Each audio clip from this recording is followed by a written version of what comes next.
உங்ககிட்ட ஒரு கொஸ்டின். நீங்க அமைதியா இருக்கிறதுனால நீங்க பலவீனமானவங்க அப்படின்னு மற்றவங்க உங்களை பார்த்து நினைச்சிருக்காங்களா? நீங்க அதிகமா பேசாததுனால உங்களுக்கு திறமை குறைவு அப்படின்னு உங்களை ஒதுக்கி வச்சிருக்காங்களா?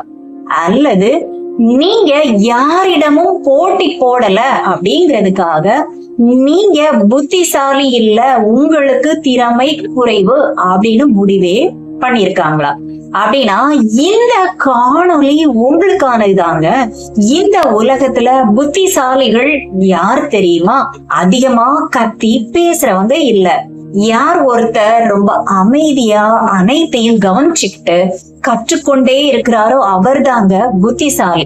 இன்றைக்கு நாம இந்த காணொலியில மனிதர்கள் ஏன் அமைதியா இருக்கிறவங்கள பலவீனமானவங்க அப்படின்னு தப்பா நினைச்சுக்கிறாங்க, பேசாமலேயே சில மனிதர்கள் எப்படி மரியாதைய பெறாங்க, ஏன் சில மனிதர்களின் பிரசன்ஸ மட்டும் மற்றவங்களை யோசிக்க வைக்குது அப்படின்னு விளக்குற ஒரு 6 உளவியல் ரகசியங்களை தாங்க பார்க்க போறோம். இத மட்டும் நீங்க முழுசா புரிஞ்சுக்கிட்டா யாராவது உங்களுடைய மதிப்பை புரியாம உங்களை அவமானப்படுத்தினா நீங்க அவங்க கிட்ட கோபப்படாமல் எப்படி வெல்லலாம் அப்படிங்கிறத தெரிஞ்சிருப்பீங்க.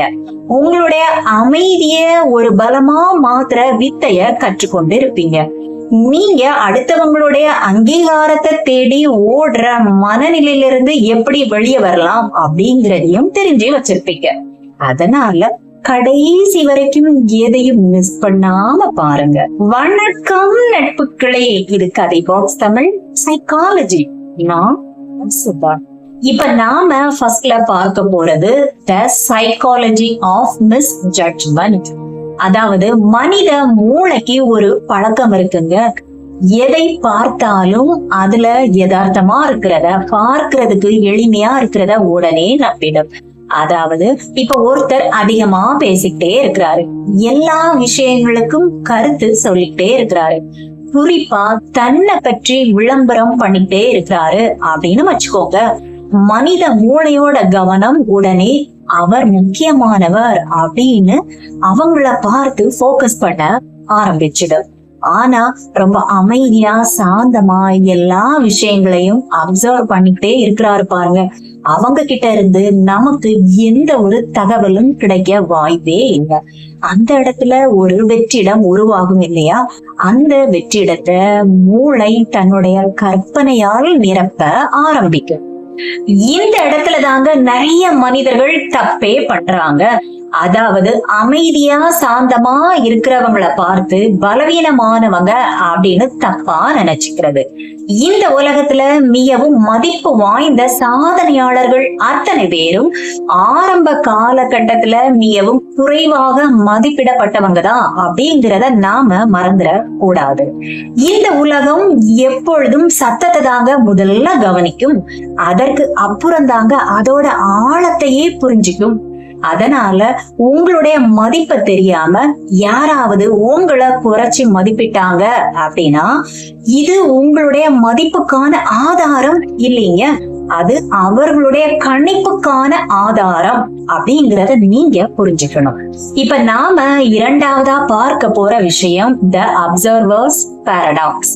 அதாவது இப்ப ஒரு அறையில 2 மனிதர்கள் இருக்காங்க அப்படின்னு வச்சுக்கோங்க. ஒருத்தர் அதிகமா பேசிக்கிட்டே இருக்கிறாரு, இன்னொருத்தர் அதை கவனமா கேட்டுட்டே இருக்காரு அப்படின்னு வச்சுக்கோங்க. முதல்ல இருக்கிறவர் விவரங்களை கொடுத்துட்டே இருக்கிறாரு, ஆனா இரண்டாவதா இருக்கிறவர் விவரங்களை சேகரிச்சுட்டே இருக்கிறாரு.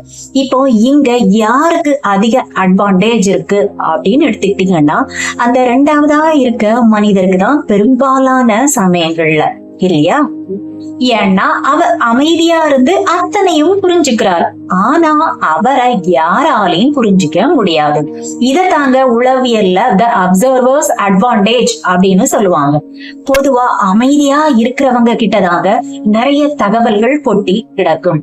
அவங்க யார் உண்மையா இருக்கிறவங்க, யார் நடிக்கிறவங்க, யார் பொறாமைப்படுறவங்க, யார் தங்களை உண்மையாகவே மதிக்கிறவங்க அப்படின்னு கவனிச்சு புரிஞ்சுக்குவாங்க.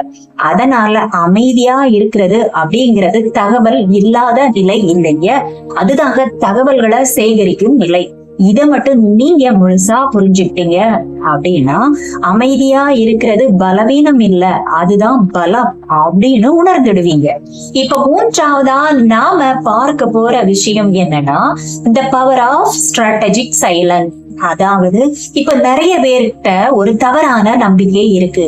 என்னன்னா, எல்லா குற்றச்சாட்டுகளுக்கும் பதில் சொல்லணும், தவறான புரிதல்களுக்கு விளக்கம் கொடுக்கணும், ஒவ்வொரு விமர்சனத்துக்கும் பதில் சொல்லணும் அப்படிங்கறதான். ஆனா வாழ்க்கை கற்றுக் கொடுக்கும் மிகப்பெரிய பாடம் என்ன தெரியுமா? எல்லா போரிலும் இறங்க வேண்டிய அவசியமே இல்லைங்க. பல சமயங்கள்ல உங்களுடைய அமைதி மட்டும்தாங்க மிகவும் சக்தி வாய்ந்த பதிலா இருக்க முடியும். ஏன்னா சில மனிதர்கள் நீங்க என்ன பேச வர்றீங்க அப்படின்னு காது கொடுத்தே கேட்க விரும்ப மாட்டாங்கங்க. அவங்களுக்கு வேண்டியது எல்லாம் உங்களுடைய ரியாக்ஷன் மட்டும்தான். அதாவது நீங்க கோபப்படணும், நீங்க தவிக்கணும், நீங்க கஷ்டப்படணும், இத அவங்க பார்க்க துடிப்பாங்க. அந்த நேரத்துல மட்டும் நீங்க அமைதியா இருந்தீங்க அப்படின்னா அவங்க எதிர்பார்த்தது அவங்களுக்கு கிடைக்காமலே போயிடும். அதனால அமைதியா இருக்கிறது அப்படிங்கிறது ஏதோ பயந்து போய் இருக்கிறது அப்படிங்கிற அர்த்தமே இல்லைங்க, அது ஒரு கட்டுப்பாடு. இப்ப நாம நான்காவதா பார்க்க போற விஷயம் the 3 second psychology. ஒரு சீக்ரெட் என்ன தெரியுமா?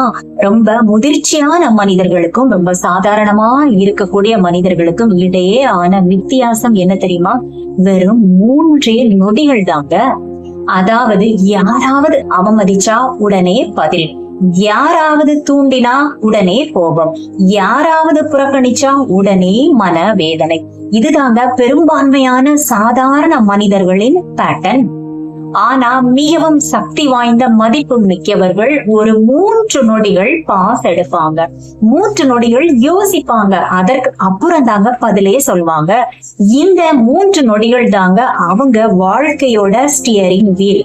அதாவது அவங்க ரியாக்ஷன்ல இருந்து ரெஸ்பான்ஸுக்கு மாறும் பாலம்.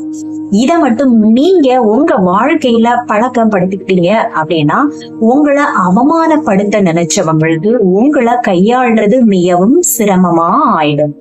இப்போ ஐந்தாவதா நாம பார்க்க போறது இன்டர்னல் அத்தாரிட்டி. பல பேரோட வாழ்க்கை அடுத்தவங்க என்ன பற்றி என்ன நினைப்பாங்க என்ற கொஸ்டினோட ஏதாங்க ஓடிட்டே இருக்கு. இந்த ஒரு கொஸ்டின் தாங்க பல கனவுகளை கொண்டிருக்கும்.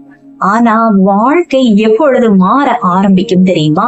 நான் என்னை பற்றி என்ன நினைக்கிறேன் அப்படின்னு கேட்கும் பொழுதுதாங்க இந்த கொஸ்டினுக்கு நாம முக்கியத்துவம் கொடுக்க ஆரம்பிக்கும். அந்த நாளிலிருந்து நாம சுதந்திரமா மாற ஆரம்பிச்சிடுவோம்.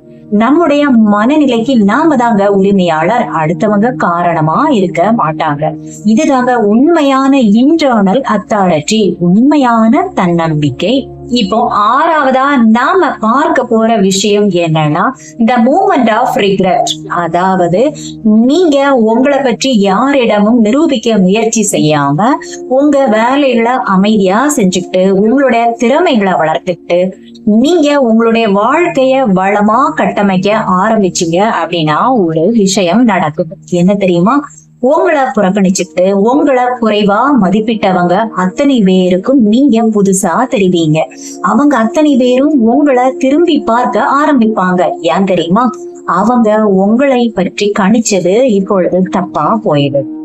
இதத்தாங்க உளவியல்ல காக்னிட்டிவ் டிசோனன்ஸ் அப்படின்னு சொல்லுவாங்க. அதாவது நாம இவரை ரொம்ப சாதாரணமா நினைச்சோம், ஆனா இவரு வேற மாதிரி இருக்காரே அப்படின்னு அவங்களுக்கு ஒரு மனக்குழப்பம் வரும். இந்த மனக்குழப்பமே அவங்களுக்கு வருத்தமா மாறிடும். உங்க வாழ்க்கைய மாத்திர சக்தி நீங்க சொல்ற வார்த்தைகளில் இல்ல, நீங்க அமைதியா வச்சிருக்கிற அந்த சக்தியில தாங்க ஒளிஞ்சிட்டு இருக்கு. அமைதி என்பது பலவீனம் அல்ல, அது பல சமயங்கள்ல வெளிப்படாத ஒரு சக்தி. மக்கள் உங்களை தவறா புரிஞ்சுக்கலாம், உங்களை குறைவா மதிப்பிடலாம் அல்லது உங்களை புறக்கணிக்கலாம். இவை அனைத்தும் உங்களுடைய உண்மையான மதிப்பை மாற்ற போறதே இல்லைங்க, குறைத்து மதிப்பிட போறதே இல்லைங்க. ஏன்னா மதிப்பு அப்படிங்கிறது மற்றவங்க உங்களுக்கு கொடுக்கிற ஒரு பட்டம் இல்ல, அது நீங்க உங்களுக்கு உருவாக்குகிற ஒரு அடையாளம். அதனால இனிமேல் யாராவது உங்களை குறைச்சி மதிப்பிட்டாங்க அப்படின்னா அதை நிரூபிப்பதற்காக ஓடாதீங்க, மாறாக உங்களை நீங்க வளர்த்துக்கோங்க. ஏன்னா இந்த உலகத்தில் மிகவும் சக்தி வாய்ந்த பதில் என்ன தெரியுமா? அது வாதமோ விவாதமோ இல்ல, அது உங்களுடைய அமைதியான வளர்ச்சி தாங்க மிக சிறந்த பதிலடி. அதனால நீங்க மதிப்பில்லாதவங்க அப்படின்னு உங்களை குறைவாக மதித்து சந்தேகப்பட்டவர்களுக்கு நீங்க பதில் சொல்ல ஓடாதீங்க. உங்களுடைய வாழ்க்கையே பதில் சொல்லணும். அமைதியை பலவீனம் என்று நினைப்பவர்கள் உலகத்துல நிறைய பேர் இருப்பாங்க. ஆனால் அதே அமைதிய சக்தியா மாற்றி ஜெயிக்கிறவங்க தாங்க ஞாபகத்திலே இருப்பாங்க. இந்த சிந்தனை உங்களுக்கு எல்லாம் பிடிச்சிருந்துச்சுன்னா லைக் பண்ணுங்க. உங்களுடைய கருத்துக்களை கமெண்ட் பாக்ஸ்ல தெரியப்படுத்துங்க. உங்களுடைய சப்போர்ட் தான் எனக்கு மிகப்பெரிய மோட்டிவேஷன். இதை போல தொடர்ந்து வரணும்னா கதை பாக்ஸ் தமிழ் சேனலை சப்ஸ்கிரைப் பண்ணிக்கோங்க. மீண்டும் உங்கள் எல்லோரையும் இன்னொரு காணொளியில வந்து சந்திக்கிறேன். Until then, Sudha. Thank you.